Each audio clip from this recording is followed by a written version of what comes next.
I know you weren't a comic book kid, but I was a comic book kid, and Craven meant a lot. You was a to what kid? A comic book kid. Oh, I thought you said a complicated kid. That too. We don't have that kind of time though today, man. Well, I was a very complicated kid. We can go there too if you want.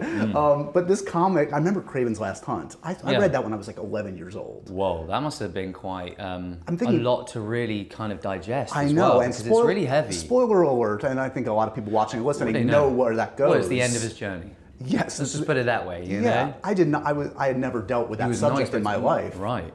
And as an 11-year-old, seeing that in comic book form. So I guess my question is, and look, I'm excited that this movie exists, and I know people keep asking you about that comic because it's a special piece of work. It's a really brilliant story. Do you feel like Sony would actually go there? Do you feel like they would go where they need to go for Craven's Last Hunt? Let me tell you that the firstly, right, that story, Craven's Last Hunt, is not only one of my favorites, it's JC's favorites too. And the beauty of that story is it is not like any other comic book out there. Like, I don't really know a character that big, that well established, that has gone, there's the end. There's your end of the journey. And you go, whoa, it just hits you in such a different, powerful way, because it's bold. Yeah. It's someone who, when they wrote that, they went, it's an interesting story about that one, but that's a really bold story. And I think that would make for an absolute stunning movie to bring to the screen, like a story to bring to the screen, sorry. And would I love to play that? Yes, 100%. Of course I would, right? I think that is ideally the peak of the mountain, shall we say, right? So, okay, so we've got a story out there. We've got source material that spans, from the 50s and all the way through. And that stands as like a beacon for like JC and I especially. And yeah, of course, I think there's a studio that are definitely, they're not,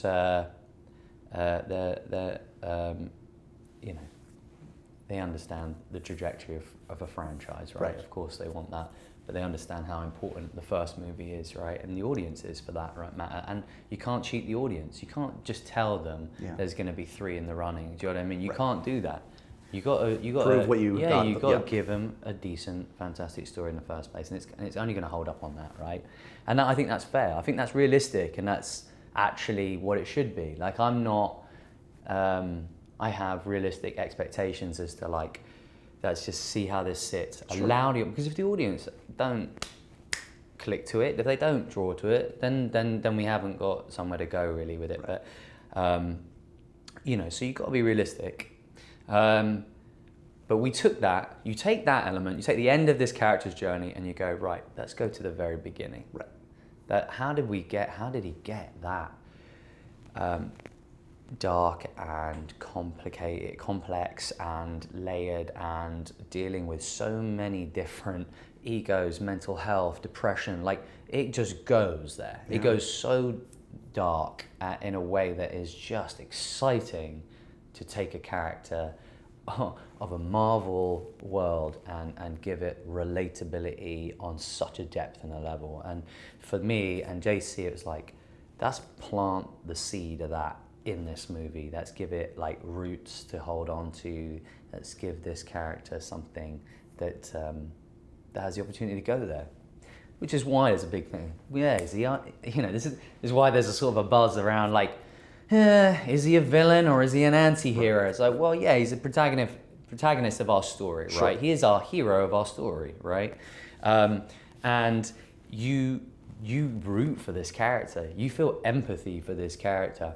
But yes, he will be a villain, and he will be the most incredible villain because we've given him, the birth story is here, and we can go somewhere, which is so much more exciting. And to get us to empathize with where this guy goes is going to make, hopefully, if you get there, all the more powerful. How complicated would that be, that you're rooting for the villain? Yeah. Like, you start to kind of go, no, your methods are complex, and the more he goes down that road, and now I don't want to give plot spoilers away, but it's rich, and there's some twists and turns in there, and there's things that are gonna just more conflict, more drama, more obstacles in his way that are just gonna put him down that path deeper and deeper on that journey. And for me, I'm like, sorry.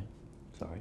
For me, I'm really excited about taking that on the road in a way that could be like, and you know, and for fans or for audiences, like I get the question a lot of like, well, who's he going to be with? Right, you know, right. all right, and you go, great, cool. It can be with anybody. He can be with any of the comic book characters you've read. Yep. Yes, there's Sinister Six. Yes, there's some other characters, you know, out there, and you just kind of go, that's for you guys. I'm not, you know.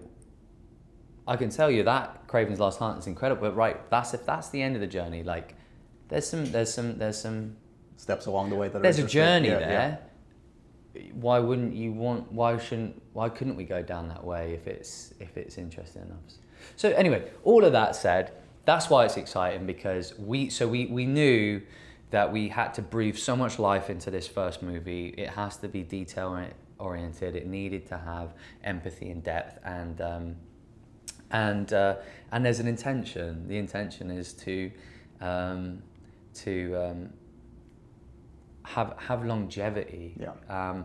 And that's something that's exciting for me, because it's a very rare thing, especially to do in your career and commit to and put yourself out there like that, because sometimes, you know, they can stop short. Yeah. So what does that do for you in your career or choices of other things that are going on? But the way I see it is like, I've done my part. Right. You put in a lot of work for this first is now, one. Yeah, and it's now up to you guys, and like enjoy it, and if it kicks up a buzz and it kicks up an excitement to go further with it and be a part of something else, I'm down. I'll be there. We'll do it. And in between that, I'm going to continue to work on very different things. Yes. And other directors, and I have been this year, in order to have some nice variety of things out there, because I need that creative consistency of doing something unique and different, and so You're doing a good job of that, as always.